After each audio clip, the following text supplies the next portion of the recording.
All right, I have got a new piece of clay because even though I said in the slab bug video that I was going to reuse that one, I'm not, because I already shot the video once using that hunk of clay and it was way too dry and it was a disaster. So here we go with a new piece of clay, brand new, fresh cut off the block.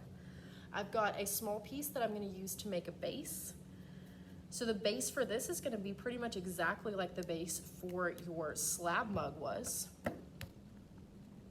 Flatten it out. I'm going to get it stuck to the table immediately and regret all of my choices. And then I'm going to get a paper towel.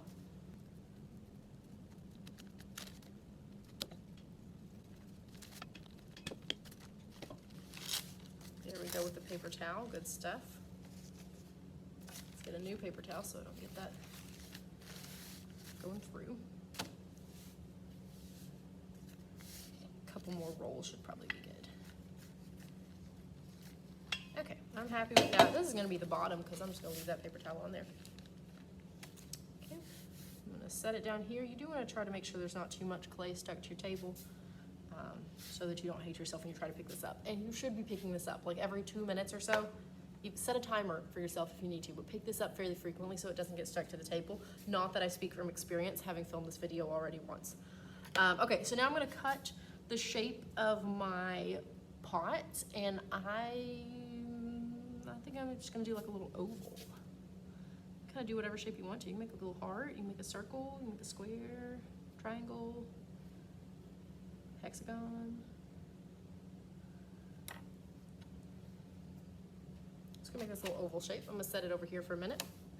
And I'm gonna come in to roll my first coil. So I'm gonna get a piece of clay, go like this, like you're making a little snake out of Play-Doh. This makes this super attractive shape that doesn't look like poop at all. And then you're going to use your hands to roll it. You'll notice I am not going like this because that's not going to help anything.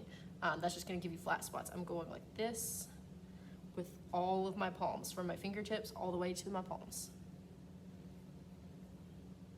If you notice that some spots are getting thicker, spend a little bit extra time on those. That might be a time where you do somewhat smaller rotations, but even when I'm doing these smaller rotations, I'm picking up my hands so that I don't land right on the same piece of clay again.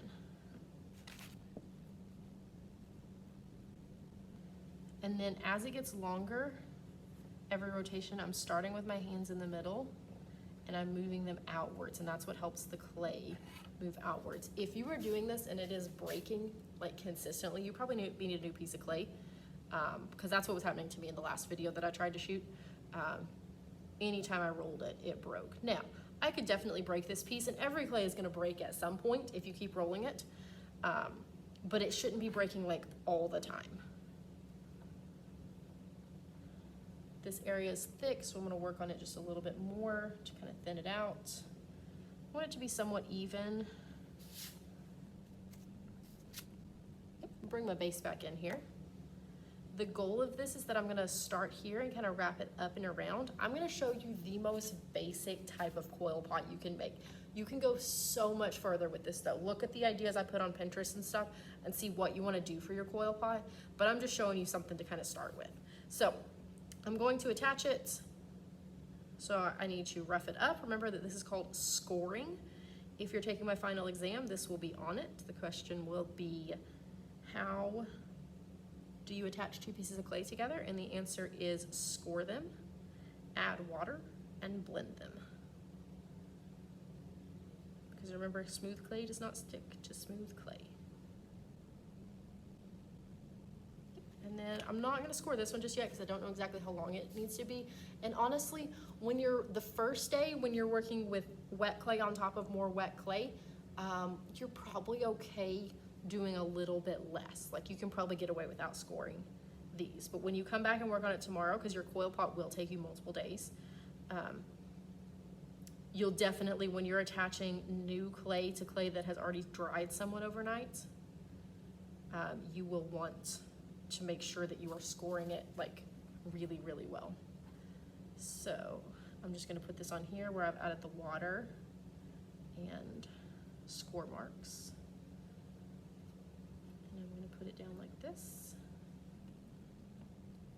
Even if you are going to do some sort of fancy something at least your first row needs to be just this, just plain, regular, one row. I'm not, even though I am putting it up on top of itself here, I'm not actually spiraling it up because I'm cutting right here, then I'm moving here. Oh, that's already stuck really well. I'm moving there, and that's gonna make my first row. I'll blend that out so we don't see the seam anymore. Okay, you can still see the seam, but whatever, I don't care. Now, speaking of seams, the point of a coil pot is to see the seams. You want to see the seams on the outside, that's why it's a coil pot. Otherwise, why would you go to all this trouble when you could just make a pinch pot? Like the coils are part of the design. So you don't want to blend the outside of these, but you do want to blend the inside of these just by kind of smashing down a little bit and blending the coil into the base. So I've already left this too long and it's stuck. No, it's good. Can you see? I can't really see how well y'all can see. Maybe if I go like this. Where I have started to blend this down into the base. So I'm gonna do that all the way around to make sure that this coil is well attached to the base. This is probably the most important one because the most common place that I see things break is the coil coming separate or coming off of the base, the very first one. A lot of times I'll go to pick up a piece out of the kiln after it has fired and all of the coils will have stayed together, but the base will have come off. So this is the most important one, and that's why I said, even if you're gonna do a whole bunch of spirals and braids and stuff like that, you want to make sure that your first coil is just a regular old coil like this, nothing fancy. And possibly even your first like maybe 3 or 4 rows, you could think about just doing regular coils. Also gives you time to practice making the coils before you try to do anything fancy with them. Okay. So I have blended this all the way around. And I'm pretty happy with that, but you can still see the seam on the outside because that's how it's supposed to be. So I am going to make a couple more rows exactly like this by putting one right on top of the next, and then we will check back in. Okay, here we are. I'm back. Be so glad you didn't have to watch me do all of that. So I've got 3 rows now, and it's starting to kind of like take shape. So now I can start doing some other stuff instead of just keep doing the same thing over and over again. So I am going to roll out a couple of coils and then decide what I want to do with them. So some options here is you can do like little swirlies, you can do braids. I will show you several different things that you can do to make this more interesting. One thing to note, if I keep going like this pot just gonna kind of go straight up. So if I want it to start widening out, then instead of putting the coil directly on top of the next coil, I would put the coil a little bit out from the next coil. Let me see if I can show you that a little bit better. So instead of putting it directly on top like this, I would roll it out a little bit so that the next layer is a little bit wider. On the other hand, if you wanted to come in, like maybe you're making a little vase, you would kind of roll it in a little bit so then the next row is slightly narrower. So I've got this. I'm gonna show you a couple of spirals first. So I am going to roll this up into a little spiral. To help it stick to itself, I'm gonna add a little bit of water. As I suspected with these rows, I was able to get by without scoring them. Because I'm working with clay of the same moisture levels.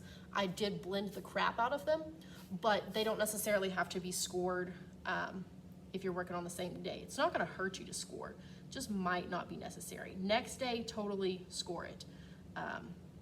But same day, you could probably get by without.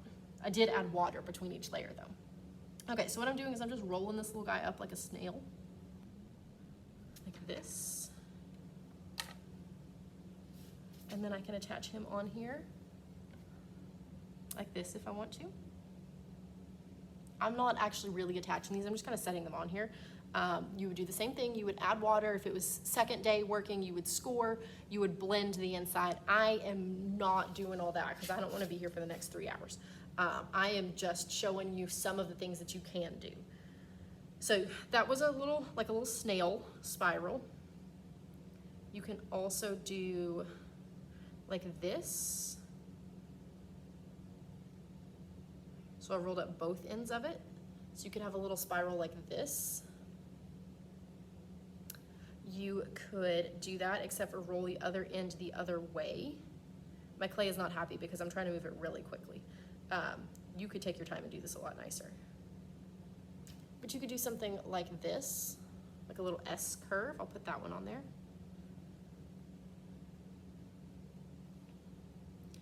You can also make like little arches, kind of, like little rainbow looking things. So you can do kind of like this.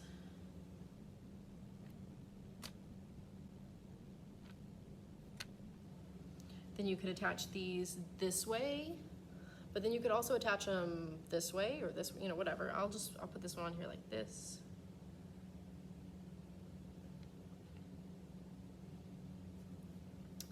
You can do kind of little wiggly lines like this.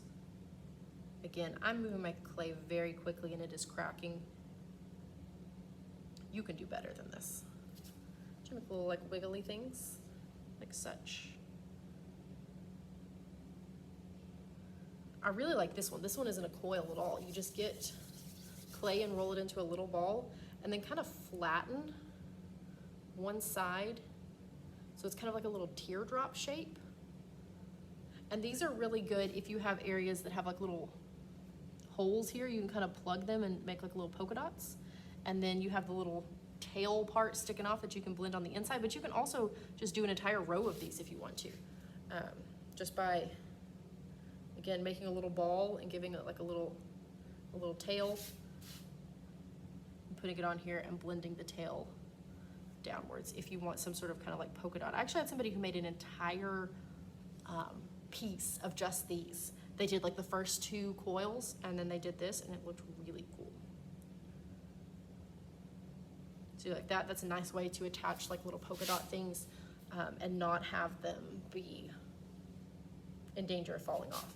Now, if you look here, where I have attached things, there are little gaps. That's something, if you like to leave that for the sake of the design, you totally can, or you can get a little piece of clay like this and kind of patch it in the back so that it kind of fills in that gap a little bit. It's up to you. Either way is fine, as long as you are blending the inside. So the outside should look like this, and the inside, I'll just blend one real quick and show you how about.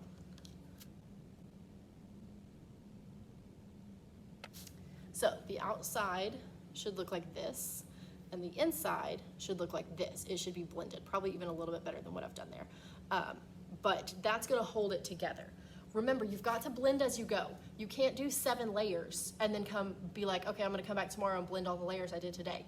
No, like you can do, ideally blend after every layer, maybe after every like 2 or 3 layers if you're just doing like real simple ones like these. You can do like 2 or 3 layers real quick, then blend all of them and then a couple more, but don't leave your blending for the next day. Blending has to be done the same day you attach it or you're not gonna be able to do anything. So you can add any variety of these. Don't just throw stuff on for the sake of throwing stuff on. Figure out what you're doing and do it with a plan. But there are so many other things. You can do twists and braids if you want to get 2 pieces and twist them like I showed you for the handle of the mug. You could do like some little twists in here. You can totally do braids. If you're going to do that, I would recommend thinning your clay out till it's really thin. Otherwise, if you do 3 rolls of clay of the same thickness as everything else, when you braid them together, it's gonna be super thick. So do thin them out a little bit before you twist them or braid them. But any design elements or whatever are completely up to you. I'm not gonna finish this entire thing out. You don't want this though. You don't want 3 regular rolls and then a bunch of crap and then some more regular ones at the top. Like, figure out what you're doing. Like, if you're gonna do a row of these, do a row of these. If you're gonna do a row of these, I'm not saying you can't use all these things together successfully, but I probably wouldn't. I would probably, you know, pick some things and do a couple of rows and then maybe do a few more plain rows and then do a couple more and kind of alternate that way. You don't want it to look crazy like how this one looks right now. I would recommend to you, so having the bottom coil be normal is a requirement. I would recommend to you that the top coil be normal as well. So when you're all done with everything, you get a coil to like lay on top of everything just to kind of hold everything in place.